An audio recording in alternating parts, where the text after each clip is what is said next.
Selamat pagi anak-anak. Pada pagi hari ini kita akan belajar mengenai sistem pembayaran.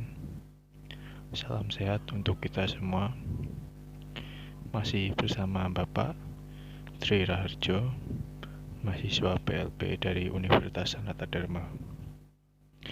Pada minggu yang pertama kemarin kita telah belajar mengenai Bank Sentral, pengertian, fungsi, wewenang, visi misi, dan yang lain sebagainya. Semoga kalian semua bisa memahaminya dengan baik. Nah, sekarang kita akan masuk ke berikutnya, yaitu sistem pembayaran. Kita langsung saja masuk ke pembahasan yang pertama. Nah, di sini materi sistem pembayaran itu membahas tentang apa aja sih? Nah, yang akan dibahas dalam sistem pembayaran yaitu ada 3. Yang pertama yaitu mengenai pengertian dari sistem pembayaran itu sendiri. Kemudian yang kedua ada peranan Bank Indonesia dalam sistem pembayaran.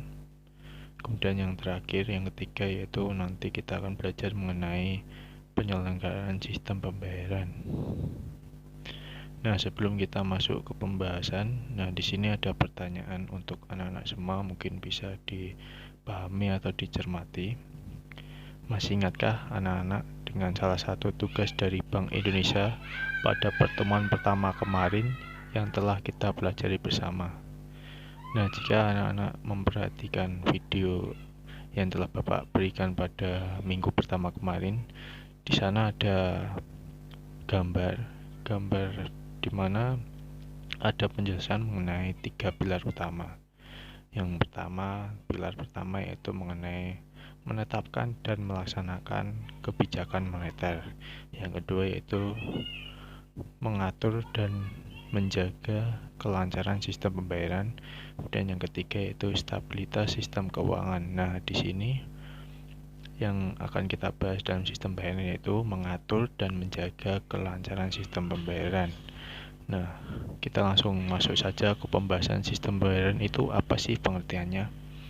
Nah, pengertian dari sistem pembayaran yaitu sistem pembayaran adalah sistem yang mencakup seperangkat aturan, lembaga, dan mekanisme yang digunakan untuk melaksanakan pemindahan dana guna memenuhi suatu kewajiban yang timbul dari suatu kegiatan ekonomi. Nah, di sini jelas ya. Jadi, sistem pembayaran sendiri memiliki artian yaitu untuk melaksanakan pemindahan dana. Jadi dana dari satu orang ke orang yang lain, atau ketika kita mau belanja, dana itu akan berpindah dari kita ke toko atau ke yang lain sebagainya. Jadi dalam ini sistem pembayaran juga mendukung pelaksanaan kebijakan moneter yang ditetapkan oleh Bank Indonesia. Nah, kemudian setelah kita mempelajari mengenai pengertian dari sistem pembayaran sendiri, selanjutnya kita akan lanjut ke bagian kedua dalam pembahasan ini, yaitu peranan Bank Indonesia dalam sistem pembayaran yang cepat, aman, dan andal. Yang pertama itu adalah regulator atau merumuskan kebijakan. Nah, di sini maksudnya adalah Bank Indonesia berperan dalam membuat peraturan-peraturan yang mendukung kelancaran sistem pembayaran. Nah, contohnya sendiri adalah Peraturan Bank Indonesia atau PBI nomor 14 tahun 2012 tentang transfer dana. Dan yang kedua contohnya yaitu Surat Edaran atau SE nomor 15 tahun nomor 15 DASP tanggal 27 Juni 2013 tentang penyelenggaraan transfer dana yang diantaranya menegaskan bahwa penyelenggaraan transfer dana harus Badan Hukum Indonesia. Nah, kemudian yang kedua ada perizinan atau memberikan izin penyelenggaraan sistem pembayaran. Nah, maksudnya di sini dalam perizinan seperti izin terhadap lembaga yang akan melakukan kegiatan transfer dana alat pembayaran menggunakan kartu atau APMK, dan uang elektronik. Kemudian yang ketiga ada pengawasan. Nah, pengawasan sendiri adalah mengawasi penyelenggaraan sistem pembayaran. Nah, dalam hal ini dilakukan terhadap proses pembayaran maupun terhadap aktivitas para pelaku yang terlibat dalam sistem pembayaran. Dalam menjalankan tugas pengawasan sistem pembayaran, Bank Indonesia berwenang melakukan pengawasan terhadap penyelenggaraan sistem pembayaran melalui kegiatan monitoring atau pemantauan, penilaian, dan melakukan upaya yang mendorong penyelenggaraan sistem pembayaran ke arah yang lebih baik. Yang keempat ada operator, yaitu menyediakan layanan sistem pembayaran atau RTGS, SKNBI, BISSSS. Nah, maksudnya di sini adalah Bank Indonesia menyediakan layanan sistem pembayaran, yakni Bank Indonesia Real Time Gross Settlement atau BIRTGS, dan Sistem Clearing Nasional Bank Indonesia atau SKNBI. Nah, sesuai dengan ketentuan Bank Indonesia, batas nilai nominal transfer kredit yang dapat dikliringkan melalui clearing kredit dalam penyelenggaraan SKNBI mengalami peningkatan dari tahun kemarin. Nah, adapun untuk Bank Indonesia Security Settlement System atau BISSSS, di mana BI menyediakan layanan sarana penatausahaan dan settlement surat berharga. Dan yang terakhir ada fasilitator, yaitu memfasilitasi pengembangan sistem pembayaran industri. Nah, dalam hal ini Bank Indonesia, agar penyelenggaraan sistem pembayaran semakin aman dan efisien, maka Bank Indonesia memfasilitasi pengembangan sistem pembayaran oleh industri yang bergerak dalam bidang jasa keuangan. Nah, Bank Indonesia juga melakukan transfer seperti operasi pasar terbuka, menyelesaikan tagihan-tagihan, serta transaksi yang terkait dengan rekening pemerintah dan lembaga keuangan internasional yang ada di Bank Indonesia. Bank Indonesia juga berperan sebagai pengguna dan sebagai anggota sistem pembayaran. Kalian tahu nggak tadi berapa peranan yang dimiliki Bank Indonesia? Ada 5 peranan ya, yang masing-masing peranan berbeda-beda. Tetapi meskipun begitu, peranan tersebut memiliki tujuan yang sama, yaitu memperlancar sistem pembayaran. Nah, lalu bagaimana sih penyelenggaraan sistem pembayaran yang dilakukan oleh Bank Indonesia?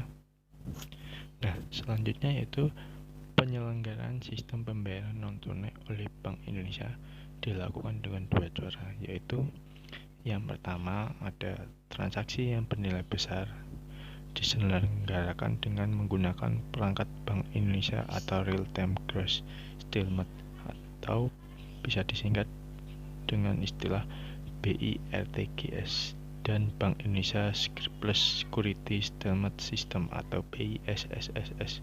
Kemudian ada yang kedua dengan transaksi yang bernilai kecil diselenggarakan dengan menggunakan sistem clearing nasional Bank Indonesia atau bisa disingkat dengan SKNBI. Untuk lebih jelasnya bisa kita pelajari selanjutnya. Kemudian di sini kita akan membahas mengenai 3 penyelenggaraan transaksi oleh Bank Indonesia. Yang pertama ada Bank Indonesia atau Real Time Gross Settlement atau bisa disingkat dengan BIRTGS, di mana transaksi pembayaran bernilai besar merupakan urat nadi sistem pembayaran suatu negara. Nah, berjalannya kegiatan pasar uang dan pasar modal yang aman dan efisien tergantung kepada kelancaran sistem pembayaran yang bernilai besar. Nah, dalam hal ini sistem pembayaran bernilai besar yang digunakan oleh banyak negara termasuk Indonesia adalah RTGS. Sistem pembayaran BIRTGS memiliki arti suatu sistem transfer dana elektronik antara peserta dalam mata uang rupiah yang penyelesaiannya dilakukan secara seketika per transaksi. Nah, dalam hal ini sistem BI RTGS mampu menjadi sumber informasi yang sangat bermanfaat baik dalam rangka pengawasan bank maupun pelaksanaan kebijakan moneter. Nah, untuk lebih mendalamnya lagi, di sini ada pengembangan sistem BI RTGS yang memiliki beberapa tujuan. Yang pertama yaitu menyediakan sarana transfer dana antar bank yang lebih cepat, efisien, andal, dan aman kepada bank dan nasabahnya. Yang kedua ada memberikan kepastian settlement dan penata usahaan dapat diperoleh dengan segera. Dan yang ketiga, menyediakan informasi rekening bank secara real time dan menyeluruh. Yang keempat, meningkatkan disiplin dan profesionalisme bank dalam mengelola likuiditasnya. Yang kelima, mengurangi resiko settlement dan penata usahaan. Nah, di sini tersedianya sistem BI RTGS dapat mendorong bank untuk menjalankan manajemen likuiditas secara lebih baik. Dengan sistem settlement atau penata usahaan yang didasarkan pada kecukupan saldo rekening bank di Bank Indonesia, resiko kemungkinan kegagalan salah satu bank dalam memenuhi kewajibannya yang jatuh tempo dapat dihindari, sehingga tidak menimbulkan dampak sistemik terhadap bank lainnya. Dampak sistemik terjadi jika permasalahan yang terjadi dalam suatu bank mengakibatkan dampak buruk bagi bank lain yang memiliki keterkaitan usaha dengan bank tersebut. Nah, untuk hal ini penyelenggaraan sistem BI RTGS adalah Kantor Pusat Bank Indonesia atau KPBI. Nah, penyelenggaraannya bertugas melakukan pengendalian sistem terhadap semua aktivitas kegiatan transfer dana yang dilakukan peserta. Sedangkan peserta sistem BI RTGS adalah seluruh bank umum di Indonesia itu sendiri. Nah, untuk hal ini BI RTGS dapat membantu untuk melakukan cek saldo kecukupan pengiriman. Jika cukup, dana langsung dipindahkan dari rekening peserta pengirim ke rekening peserta penerima. Jika tidak cukup, maka transaksi akan ditempatkan pada antrian dan tidak diproses sampai dananya mencukupi.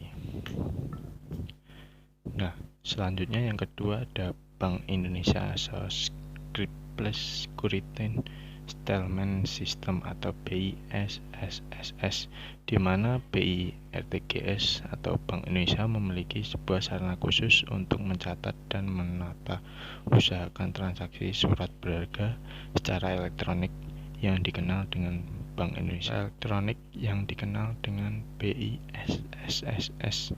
Nah, BISSS adalah sarana transaksi Bank Indonesia untuk settlement dan penata usahaan surat berharga secara elektronik yang terhubung langsung antara peserta, penyelenggara, dan sistem BI RTGS. Nah, kemudian untuk yang ketiga yang terakhir ada Sistem Clearing Nasional Bank Indonesia atau SKNBI, di mana sistem pembayaran yang bernilai besar merupakan urat nadi sistem pembayaran. Sistem pembayaran yang bernilai kecil diibaratkan sebagai jaringan pembuluh darah yang menghubungkan seluruh perekonomian suatu negara.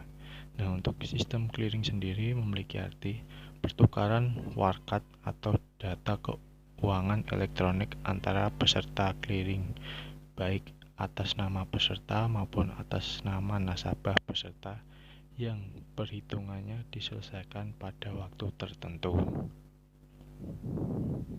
Nah, demikianlah penjelasan Bapak mengenai sistem pembayaran. Semoga video yang telah Bapak berikan kepada anak-anak dapat membantu pemahaman kalian mengenai sistem pembayaran pada pertemuan kedua ini. Mungkin jika masih ada pertanyaan atau belum jelas di bagian tertentu bisa nanti ditanyakan pada forum pada saat diskusi atau chat WA yang telah Bapak berikan pada minggu pertama kemarin.